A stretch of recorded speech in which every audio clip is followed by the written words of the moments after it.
You know that moment? Almost everyone experiences it at some point. You look in the mirror and suddenly realize that the person staring back isn't exactly who you thought they'd be. And it's usually not some massive dramatic failure that brings this on. It's more of a quiet, kind of creeping sense that something fundamental is just missing.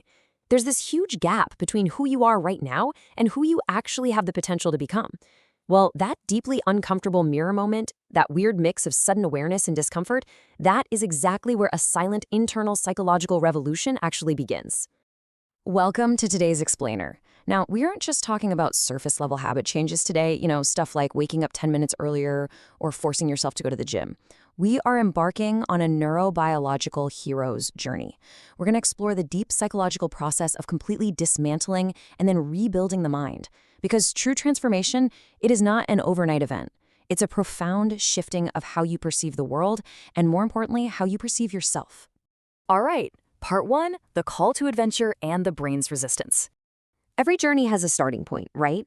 And true transformation really only kicks off when the pain of staying exactly the same finally becomes heavier than the terrifying fear of change. But when you actually try to change, it often feels like absolute chaos. And listen, that is not because you're failing. It is because of a little thing called homeostasis. Your brain's ego is actively, desperately fighting to maintain a consistent sense of self.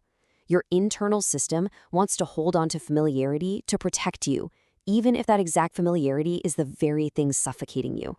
So why do our attempts to fix this usually fall flat? Well, usually we try forcing new habits through sheer willpower.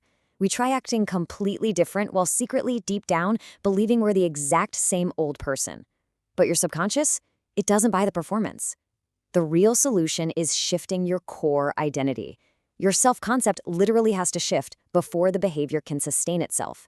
Otherwise, your brain's homeostasis will always sabotage you right back to your familiar chaos.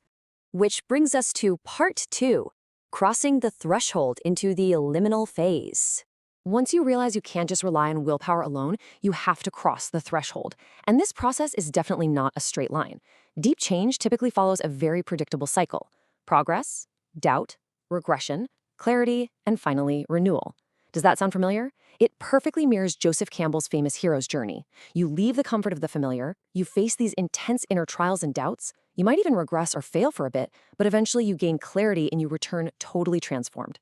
And this brings us to the absolute core of today's explainer, the liminal phase.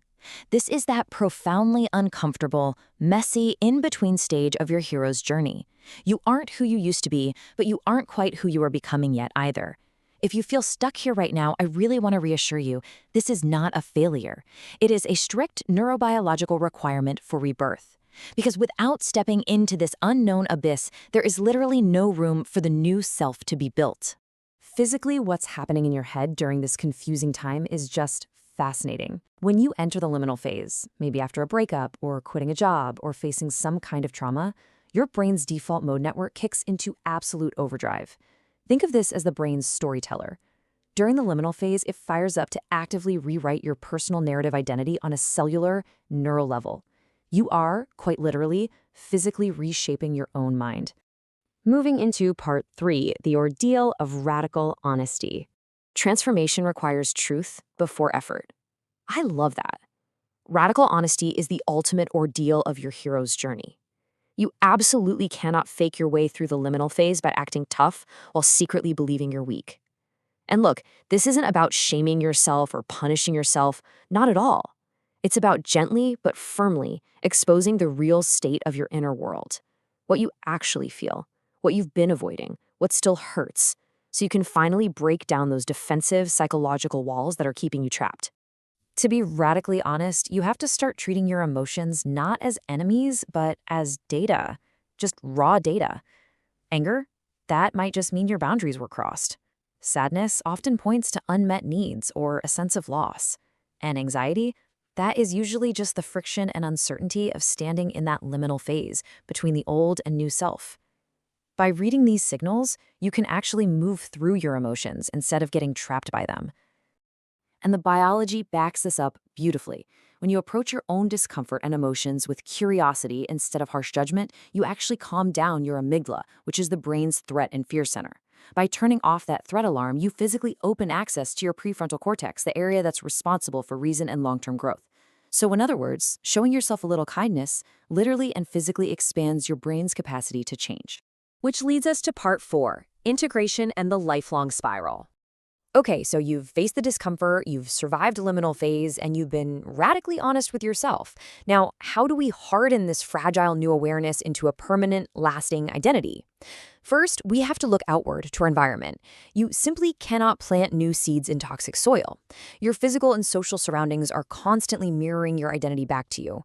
If you're trying to change but you're surrounding yourself with cynicism and triggers from your past, your brain is just getting conflicting signals. You must aggressively design an environment that cues your future potential rather than your past history. As you integrate this new self, you are inevitably going to face cognitive dissonance. This is that really profound discomfort you feel when your new actions don't quite match your old, lingering core beliefs. Now, most people cure this uncomfortable dissonance by just retreating back to their old, comfortable habits. But the ones who truly transform, they sit in the fire. They let the discomfort stay until their beliefs are forced to evolve to match their new actions. And this reveals the ultimate paradox of everything we've talked about today. Transformation isn't actually about becoming someone completely new. The false self is all about pretending, forcing habits, and being driven by a fear of rejection. But the true self? That is about embodying. It's the realization that you are really just stripping away the false mask to remember who you were always meant to be in the first place. It's unfolding naturally from within. I absolutely love this quote from the psychologist Viktor Frankl. When we are no longer able to change a situation, we are challenged to change ourselves. It just perfectly drives home the reality that while our control over the external world is incredibly limited, our capacity for internal evolution is completely infinite. You can always control what a situation means to you. Over a lifetime, transformation is not a ladder with a final destination where you're suddenly, perfect. It's a continuous spiral. You start in unconscious patterns, you move to conscious struggle, you hit deep integration, and then, well, you do it all over again. You are going to meet the exact same life lessons again at higher levels, but next time, you'll meet them with way more wisdom and a whole lot less fear. So, I want to leave you with this question to really carry with you.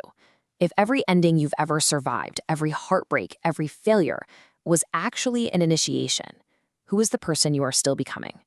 Remember, your current confusion isn't a failure. It is simply the sacred liminal space between identities. You do not have to have it all figured out today.